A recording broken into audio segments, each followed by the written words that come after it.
Bonjour, c'est Ursule encore. On est le 19 avril 2019. Alors, je viens ce matin encore sonner la trompette et je viens nous encourager à être du bon côté, c'est-à-dire du côté de Jésus. Alors, souvent, on peut penser que avoir donné sa vie à Jésus un jour, aller à l'église, se, se réclamer de chrétien, c'est être du bon côté. Souvent, on peut penser ça. Mais au fait, on peut être toutes ces choses-là, c'est-à-dire chrétien, on côtoie l'église, on est engagé et tout, mais quand même être du mauvais côté, c'est-à-dire être contre Jésus. La seule manière pour toi d'être avec Jésus, c'est de marcher strictement selon ses enseignements, selon la simplicité de son évangile et de croire que il est le seul qui, au fait, va te faire sortir de toute cette période-là dans laquelle nous nous trouvons.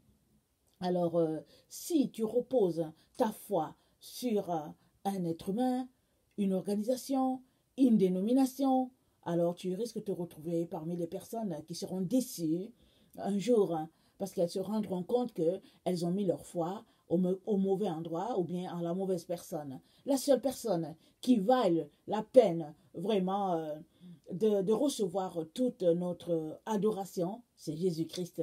Alors je viens vraiment nous encourager ce matin à réaliser cela, non pas seulement avec notre tête, mais que cette vérité puisse descendre dans notre cœur. Amen.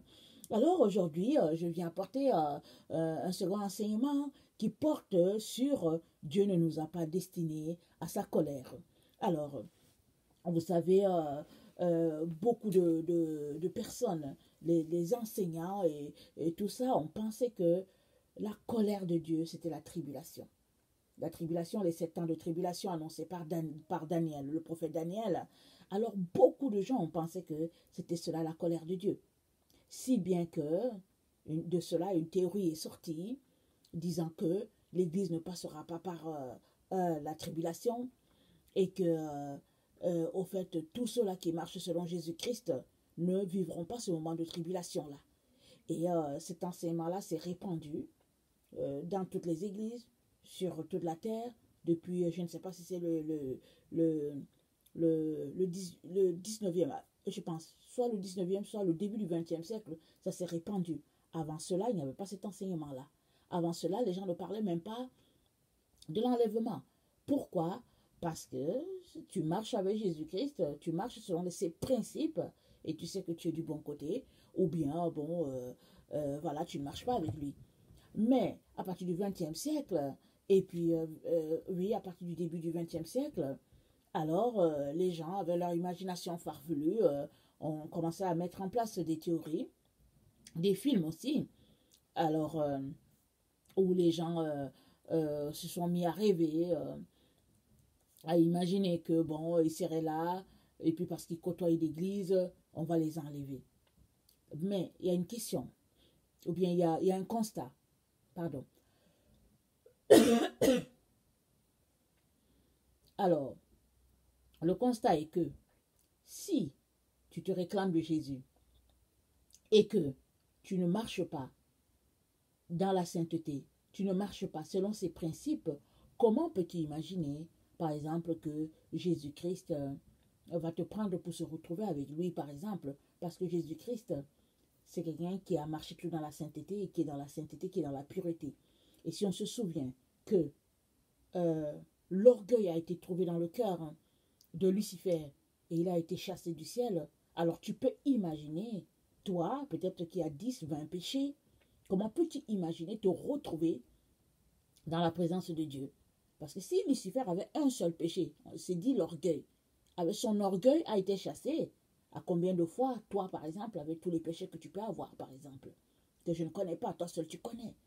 Alors il suffit juste d'avoir des petits raisonnements comme ça et de réaliser que non, au fait, il est temps de prendre les taureaux par les cornes et puis d'être prêt. Parce que tu risques d'être surpris si tu continues de t'asseoir là et croire à des enseignements farfelus. Et ce n'est pas pour vous décourager, mais si vous constatez bien, peu importe la dénomination que vous allez prendre, on essaye un peu, il y a comme une sorte quelque chose d'uniforme dans les dans les enseignements des différentes églises. Parce qu'on dirait que les gens se consultent. Ils essayent de voir si la chose est uniforme. Et il peut y avoir des petits bémols, par exemple sur le Saint-Esprit, sur le baptême, sur ceci, cela. Mais sinon, les enseignements sont vraiment uniformes. Alors tu peux t'arrêter et te demander si Dieu est un communiste. Parce que ce n'est pas possible, ce n'est pas normal que Dieu, qui est le Dieu de l'unité, de l'unicité, et ce Dieu-là fasse que tous les enseignements soient uniformes et puis il n'y a pas autre chose. Alors que Dieu, c'est un Dieu qui parle à l'individu. C'est un Dieu qui s'intéresse à la personne, vraiment à son âme en particulier. Donc, il y a plein de choses qui nous donnent le signal qu'il y a des choses qui ne sont pas correctes. Et aussi aujourd'hui dans nos églises, peu importe la dénomination, il y a plusieurs personnes qui sont là, qui se réclament les enseignants, qui se réclament les spécialistes, mais qui sont des loups. Pourquoi sont-ils des loups? Parce qu'ils n'ont pas l'enseignement de Jésus-Christ. Ils enseignent quelque chose qui semble être l'enseignement de Jésus, mais ça ne l'est pas. Parce que c'est quelque chose souvent qui est dilué, ou bien c'est quelque chose vraiment qu'on essaie d'adapter à notre époque. Mais l'évangile de Jésus, ça ne peut pas s'adapter à notre époque. L'évangile de Jésus, c'est l'évangile de Jésus.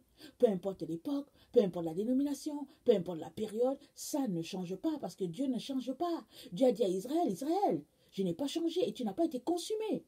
Dieu ne change pas. C'est le même. Les règles qu'il a établies, il a mis en place pour Israël sont les mêmes pour toi et moi. Ce n'est pas parce que nous sommes au XXIe siècle que ce sera différent. Ce n'est pas parce que nous sommes dans un temps de grâce que ce sera différent. C'est les mêmes choses. N'oublions pas, Jésus-Christ a dit quoi? Il a dit, je ne suis pas venu pour abolir, mais je suis venu pour accomplir. Jésus est venu accomplir l'Ancien Testament pour nous dire que nous avons besoin de faire pareil. Parce que nul n'est différent du maître. S'ils ont persécuté Jésus, ils te persécuteront. Alors tu es appelé à faire comme ton maître. Ce que ton maître a fait, tu dois réaliser que c'est ça qui est important et tu dois faire pareil. Mais si tu restes là en train de te prélasser dans des enseignements qui te font dormir, qui te font rêver, qui te font bâtir des châteaux en Espagne, alors que la réalité est que tu vis dans un environnement où c'est les roches partout et que bientôt les roches vont tomber sur ta tête, il est important que tu te réveilles. Très, très important. Et moi, je suis en ligne pour sonner la trompette pour dire aux gens, Jésus-Christ arrive bientôt, mais surtout pour réveiller les gens à cette vérité-là que il y a un jour de vengeance de notre Dieu. Et ce jour de vengeance-là, ce n'est pas la tribulation. Daniel 12, le verset 9 à 11, nous dit quelque chose de très, très important. J'aimerais ça qu'on lise. Daniel 12, à partir du verset 9. Excusez-moi, je cherche mon passage. Ok, Daniel 12, à partir du verset 9. Il répondit. Ok, le verset 8 dit, j'entendis, mais je ne compris pas, et je dis, mon Seigneur, quelle sera l'issue de ces choses? C'est Daniel qui parle. Il parle à l'autre personne qui est de l'autre côté. Alors, et cette personne-là lui répond. Il répondit, va Daniel, car ces paroles seront tenues secrètes et scellées jusqu'au temps de la fin. Plusieurs seront purifiés, blanchis et épurés. Les méchants feront le mal, et aucun des méchants ne comprendra. Mais ceux qui auront de l'intelligence comprendront. Depuis le temps où cessera le sacrifice perpétuel et où sera dressée l'abomination du dévastateur, il y aura 1290 jours. Heureux celui qui atteindra et qui arrivera jusqu'à 1335 jours. Et toi, marche vers ta fin, et tu te reposeras, et tu seras debout pour ton héritage à la fin des jours. Donc, la tribulation, c'est un temps où plusieurs seront épurés, ils seront blanchis, ils seront purifiés. Les méchants, ils ne vont pas comprendre ce qui se passe. Donc, ils vont se dire que bon, c'est les fous, ils vont traiter ceux-là qui veulent se sanctifier, qui vont dire non, on ne va pas prendre le signe de la bête. Les autres vont les traiter de fous parce qu'ils vont vivre dans l'opulence, ils vont rouler dans les grosses voitures, dans l'or, et ils auront des maisons, ils vont vivre, ils vont vraiment se délecter des biens matériels et tout. Mais ceux-là qui connaissent leur Seigneur, ils seront purifiés. ils seront blanchis, ils seront épurés. Et pourquoi cette période-là de tribulation? C'est la période dans laquelle le signe de la bête sera au fait, c'est-à-dire nous implanter une puce dans le corps et suivant cette puce là-dedans, tu pourras acheter, tu pourras vendre, tu pourras vivre au fait comme les autres. Mais si tu n'as pas cette puce-là, ce sera tellement difficile pour toi de fonctionner dans un système comme nous avons aujourd'hui, avec les ordinateurs, avec toutes ces choses-là, il te sera difficile de fonctionner. Parce que tu n'as pas la puce, tu ne pourras même pas avoir peut-être l'électricité chez toi. Ce sera vraiment le chaos. Et même en plus de cela, tu seras encore dénoncé par les personnes qui te connaissent. Les gens vont venir pour faire. Les chrétiens seront traqués de partout. Mais ce n'est pas le temps de la colère de Dieu. C'est le temps de la tribulation, un temps où le Seigneur permet que le Seigneur livre ses enfants afin qu'ils soient épurés, puisqu'ils ont refusé de marcher selon ses principes. Et il les aime tellement qu'il vient encore à leur rescousse en permettant que cet homme de la perdition-là vienne les troubler, les tourmenter, pour qu'ils soient épurés, parce qu'il se dit que c'est l'occasion par laquelle il va racheter ses enfants. C'est pas ça qu'il aurait aimé, mais les enfants de Dieu n'écoutent pas. Ils sont assez là en train de se leurrer. Et aujourd'hui, vous savez que on est l'époque, dans l'époque de l'Odyssée. Toutes sortes de théories, des théories nous est enseignées, des théories un pas dedans, un pied dehors, la froideur, la tiédeur, pardon, et si bien que l'Église de Jésus-Christ n'est pas préparée à ces moments-là, à ces moments où l'âme des enfants de Dieu sera épurée, purifiée. C'est une période par laquelle Daniel est passé, dans le temps où Nabuchodonosor a été roi. C'est un temps où Shadrach, Meshach et Abednego sont passés. Ils sont passés, on les a jetés dans le feu, ils sont sortis de là victorieux. Mais la Bible nous dit que dans Apocalypse 13, le verset 7 nous dit que il lui fut donné de faire la guerre aux saints et de les vaincre. Et il lui fut donné autorité sur toute tribu, tout peuple, toute langue et toute nation. Et tous les habitants de la terre l'adoreront. Ce dont le nom n'a pas été, dès la fondation du monde, dans le livre de vie de l'agneau, qui a été immolé. Si quelqu'un a des oreilles, qu'il entende. Si quelqu'un mène en captivité, il ira en captivité. Si quelqu'un tue par l'épée, il faut qu'il soit tué par l'épée. C'est ici la persévérance et la foi des saints. Donc c'est une période où les chrétiens seront appelés non seulement à avoir la foi, mais à persévérer dans cette foi-là, parce que ce ne sera pas des moments faciles. Ce sera des moments où ils seront forcés de jeûner. Ce sera des moments où ils seront forcés peut-être de marcher dans les bois pour échapper à telle époque, à telle période, un peu comme dans le temps des nazis. On sait que, je ne sais pas si c'est dans le livre Au nom de tous les miens, un juif qu'on a embarqué, il était encore jeune, on l'a pris dans le camion, on l'a mené dans cet endroit, je ne sais pas si c'était à Autriche ou bien je ne sais pas où on l'a mené. Il est sauté de ce train-là, il a réussi à s'échapper dans la forêt et il n'est pas allé. Et il a vécu dans cette forêt-là, et puis en tout cas la galère, et puis bon, finalement ils l'ont trouvé, ils l'ont attrapé, et ils l'ont mis pour, au fait, finalement, traquer tous les juifs qui fuyaient. Mais il faisait semblant, et en coup de route, il les faisait échapper. Je ne sais pas s'il prenait quelque chose, et puis il les faisait échapper.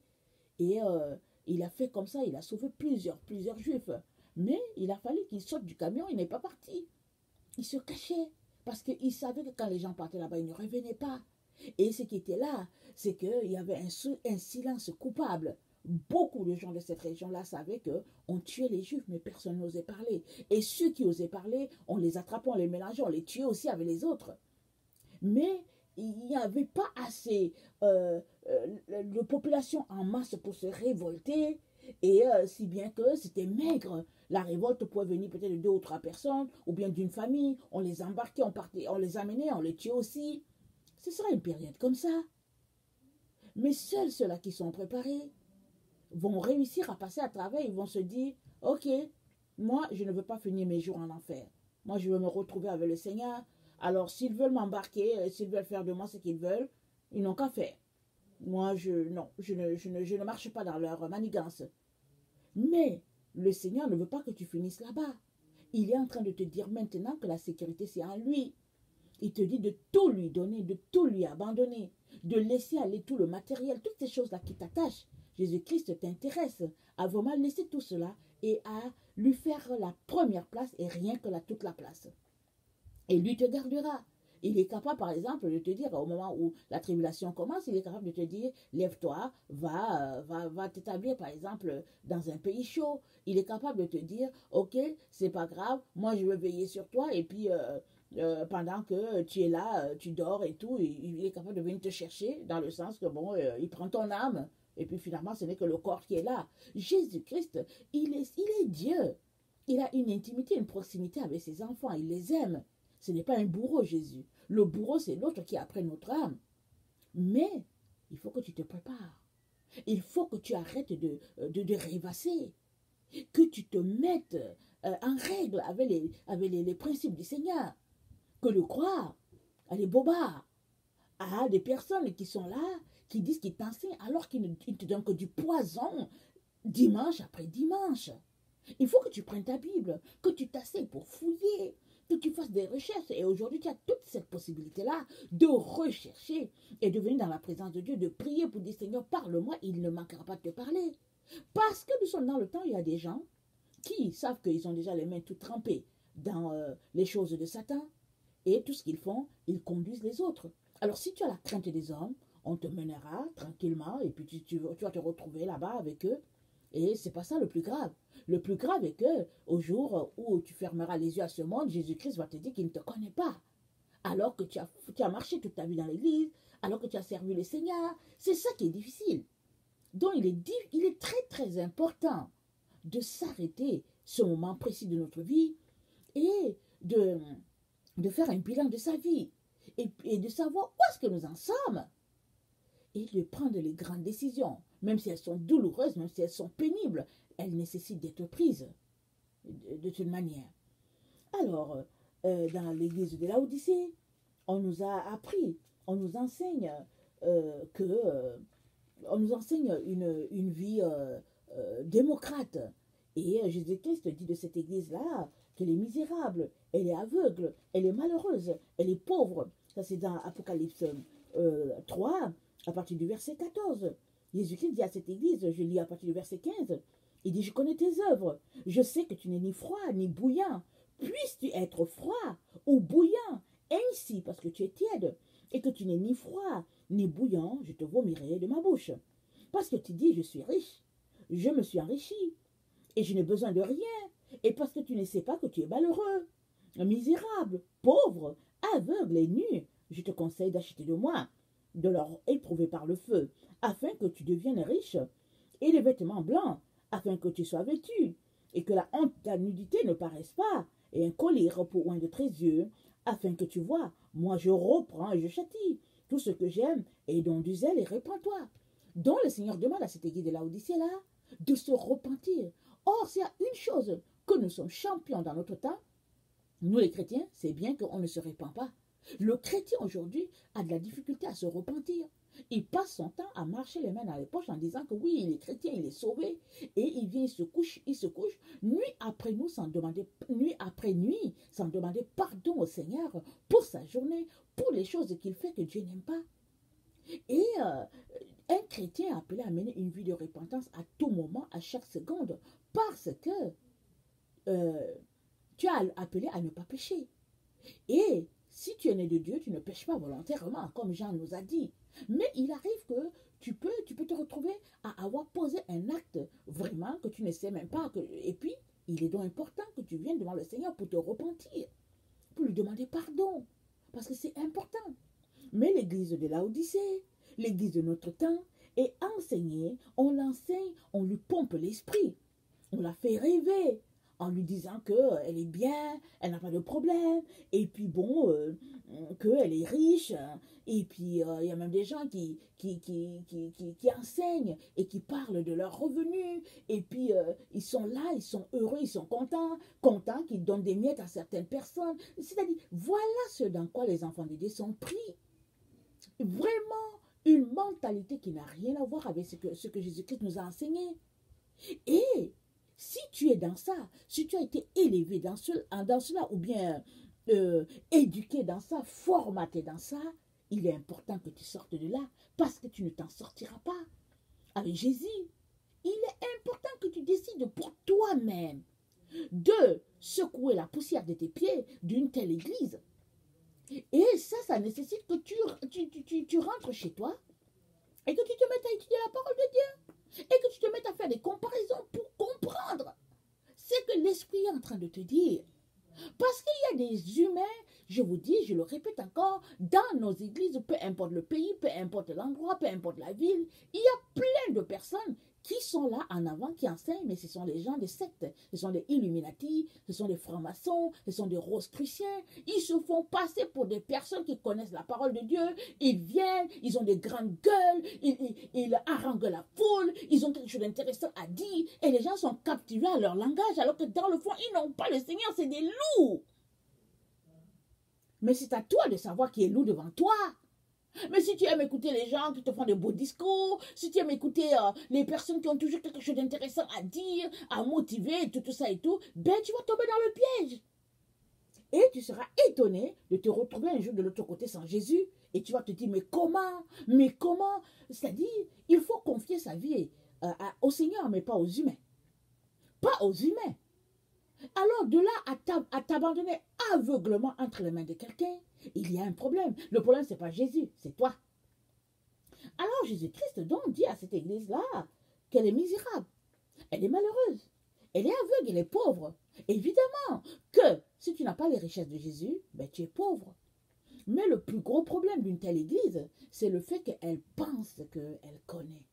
Elle pense qu'elle a la vérité. Alors, à partir du moment que tu penses que tu as la vérité, qui peut t'aider? Personne. Tu ne peux plus être aidé. Parce que tu ne t'arrêtes pas pour te remettre en question. La clé, c'est de se remettre en question. Mais si tu n'es pas capable de te remettre en question, tu vas gober tout ce qui t'est enseigné. Et tu vas penser que oui, c'est ça. Alors aujourd'hui, on tire sur les messagers parce qu'on ne veut pas les entendre. Pourquoi? Parce que le peuple est en train d'être mené à la boucherie pour l'antichrist. C'est ça l'histoire. C'est ça l'histoire. Alors les gens sont pris, ils veulent être polis, ils ne veulent pas être impolis, et puis bon, ils sont gênés, et puis, mais c'est vraiment le temps de réaliser que notre âme a besoin d'être mise en sécurité. Et si tu te soucies vraiment de ton âme, ben tu vas secouer la poussière de toi, tu vas te lever vraiment sur tes deux pieds, et puis tu vas dire, ça suffit, il est temps que je décide pour moi-même. Alors, nous n'avons pas été destinés à la colère de Dieu. La colère de Dieu, elle va arriver après la tribulation. C'est pas pendant la tribulation. La tribulation, c'est un temps d'épuration. Pour tous ceux-là qui n'ont pas voulu vraiment s'apprêter maintenant. Tous ceux-là qui disent non, c'est ça, c'est cette période-là. Mais les autres qui se sont apprêtés, ils sont aussi là sur la terre avec les autres parce qu'ils seront là pour motiver les gens, pour les encourager, pour dire n'abandonne pas. Parce que dans des moments comme ça, des difficultés, on a besoin d'un plus fort que soi pour nous encourager à tenir. Alors quelqu'un qui est à côté, qui est sur le point de vouloir succomber, si l'autre a un morceau de pain, il va dire écoute, j'ai mon pain, on va partager ça, même si ça ne me rassasie pas. Ça va aussi quand même te donner un peu la force de continuer d'avancer pendant quelques jours. Et c'est là où l'amour sera vu entre les uns et les autres, où l'amour de Christ sera vu. Ce sera des moments terribles dans le moment de la tribulation, mais ce ne sera pas le moment de la colère de Dieu. La colère de Dieu va se manifester après. Quand, comme on l'a vu hier, quand les deux témoins là, qui sont appelés à prophétiser, quand l'Antéchrist les tuera, et que maintenant, ils vont passer 3 jours, vraiment là, le corps étendu sur la terre, le corps au sol, et que les gens vont se réjouir vraiment devant les cadavres. C'est pas la première fois qu'on se réjouit devant les cadavres, n'est-ce pas? C'est pas la première fois. Mais c'est tout simplement que, par rapport à ces témoins-là, il y a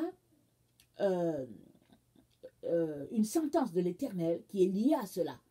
Alors les gens, ils vont se réjouir. Ils seront tellement contents qu'enfin, on est venu à bout d'eux. Ils vont se dire qu'ils ont la puissance parce que, n'oublions pas, ça sera un moment où il y aura beaucoup de forces mystiques qui seront appliquées.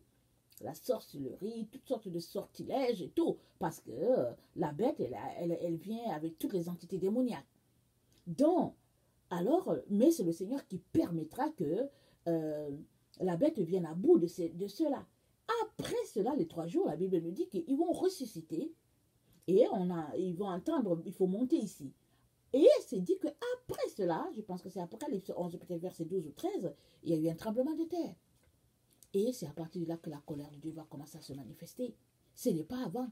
La tribulation, c'est juste un temps qu'on peut dire où Dieu va témoigner de son amour envers tous ceux-là qui vont tenir. Ce ne sera pas facile. Mais c'est un temps où la chair sera exposée parce que le Seigneur nous demande maintenant d'exposer déjà notre chair. Mais si tu ne veux pas le faire maintenant, alors ne sois pas étonné que tu puisses passer par ces moments-là où ta chair sera vraiment exposée, donnée pour être détruite, un peu comme la chair de Jésus-Christ qui s'est retrouvée à être exposée, on l'a battu alors qu'il n'a rien fait. Et puis, donc voilà, la Bible nous dit que l'esprit nous vivifie, mais la chair ne sert de rien. Alors, cette chair-là sera exposée, battue, et puis il y aura un travail qui sera fait par les Satan, par le monde de l'Antichrist et tout, afin que tu lâches, que tu cèdes au niveau de ta foi. Mais tu devras tenir jusqu'à ne pas renier ton Dieu. Et le moment de la colère de Dieu, lisons Apocalypse 12, le verset 12 nous dit quelque chose et elle nous annonce effectivement un moment où la colère de Dieu se manifeste. Parce que l'Apocalypse 12, le verset 12, c'est dit, c'est pourquoi réjouissez-vous cieux. Ça dit ça, Apocalypse 12, ça se passe après Apocalypse 11, quand les 2 témoins sont montés. Et qu'on a vu l'arche de l'Alliance se présenter au verset 19. Quand ils sont montés, juste après qu'ils soient montés, Apocalypse 11, verset 19, c'est dit, et le temple de Dieu dans le ciel fut ouvert, et l'arche de son alliance apparut dans son temple. Et il y eut des éclairs, des voix, des tonnerres, un tremblement de terre et une forte grêle. Maintenant, Apocalypse 12, le verset 12, c'est dit, c'est pourquoi réjouissez-vous, cieux, et vous qui habitez dans les cieux, malheur à la terre et à la mer, malheur à la terre et à la mer, car le diable est descendu vers vous, animé d'une grande colère, sachant qu'il a peu de temps. Et qui a fait descendre le diable? C'est le verset 9 qui nous dit, Apocalypse 12, verset 9, c'est dit, il fut précipité, le grand dragon, le serpent ancien, appelé le diable, et Satan, celui qui séduit toute la terre, il fut précipité sur la terre et ses anges furent précipités avec lui. C'est parce que depuis Genèse, il y a un combat qui est en train de se passer entre les forces de lumière et les forces des ténèbres. Et les enfants de Dieu participent activement à ce combat-là. Mais il va arriver à un moment donné, à ce point-là, que Apocalypse 12 nous explique, il va arriver à un moment où les enfants de Dieu, leurs forces vont dominer sur les forces sataniques. Et Satan sera précipité sur la terre avec ses hordes démoniaques. À partir de là, la Bible nous dit, malheur à la terre. Parce que ça sera terrible. Il y aura les démons, les néphilim, toutes ces choses, ils seront sur la terre. Et ce sera des moments vraiment, en tout cas, pas faciles. Et c'est à ces moments-là, je ne pense pas que à ces moments-là, s'il y a quelqu'un qui ne va pas paniquer ou quoi. C'est clairement, la Bible nous parle de 2 choses différentes ici, la tribulation et la colère de Dieu. Et Apocalypse 14, Apocalypse 16, oui, Apocalypse 16 nous dit, à partir du verset 1, et j'entendis une voix forte qui venait du temple et qui disait aux 7 anges, allez et versez sur la terre les 7 coupes de la colère de Dieu. À partir de là, la colère de Dieu va commencer à s'exercer sur la terre. Et les 7 coupes, et si nous continuons de lire, c'est décrit coupe après coupe, jusqu'à 7 fois. Et les fléaux sont appliqués. Et à ça, le Seigneur ne nous a pas destinés. Le Seigneur n'a pas destiné ses enfants, ceux-là qui marchent dans la vérité aujourd'hui, le Seigneur ne les a pas destinés à cela. Il ne nous a pas appelés à cela. Et c'est pour cela qu'il nous encourage jour après jour à mettre notre vie en règle afin de ne pas être pris dans vraiment tout ce que Satan est en train de préparer pour les enfants de Dieu. Il y a une conspiration contre les enfants de Dieu. Il y a quelque chose qui est organisé dans les ténèbres afin de piéger les enfants de Dieu de manière subtile. Subtile. Déjà les enseignements. Les enfants de Dieu, ils sont assis, mais ils ingurgitent du poison souvent. Alors si tu consommes du poison, c'est sûr que ton âme sera empoisonnée et petit à petit tu meurs. Même si tu ne meurs pas du coup, tu meurs petit à petit. C'est la parole de Dieu qui vivifie. Et tu as besoin de la parole de Dieu, la bonne eau. Jésus a dit à la femme samaritaine, l'eau que je donne, l'eau que je vais donner, tu n'auras plus soif si tu la prends. Parce que cette eau-là, tu auras encore soif. Mais mon eau à moi, tu n'auras plus soif. Parce qu'elle jaillira de ton sein jusqu'à dans la vie éternelle, cette eau-là. Et Jésus parle, et rappelons-nous, à la croix, quand Jésus-Christ est mort, quand il est venu le percer, c'est dit, quand les soldats l'ont percé, c'est dit qu'il est sorti du sang. On sait que le sang de Jésus-Christ a coulé, mais il est aussi sorti de l'eau. Cette eau-là. Et la Bible nous dit que si l'homme ne naît d'eau et d'esprit, il ne peut voir le royaume des cieux. Donc la parole de Dieu est toujours en train de s'appliquer. Et toi et moi avons besoin de l'eau. La véritable eau qui vient de Jésus, c'est la parole de Dieu. La véritable parole de Dieu, non diluée. Nous avons besoin de ça. Nous avons besoin de nous limiter à ce que Jésus-Christ a dit, au lieu d'ajouter des choses que Jésus-Christ n'a pas dites. Alors, au lieu de nous justifier en disant que oui, mais bon, écoutez, Jésus n'est pas si sévère, et puis concentrons-nous sur ce qu'il a dit. Ainsi, nous allons tuer la chair, et nous allons élever l'Esprit de Dieu en nous, et nous serons prêts à ces temps-là où les choses vont commencer à se manifester. C'est pourquoi Jésus nous avertit. Il nous avertit. Alors que le Seigneur nous donne vraiment de réaliser que les temps sont vraiment très avancés dans sa venue et nous devons faire notre part. Alors il est donc important que vraiment le Seigneur puisse parler à ton cœur. Alors moi je vais continuer de prier que Dieu puisse te toucher et te donner de te réveiller. Amen. Si toi tu es quelqu'un qui ne connaît pas le Seigneur, je viens te dire qu'il y a un seul qui peut sauver et cette personne-là c'est Jésus-Christ.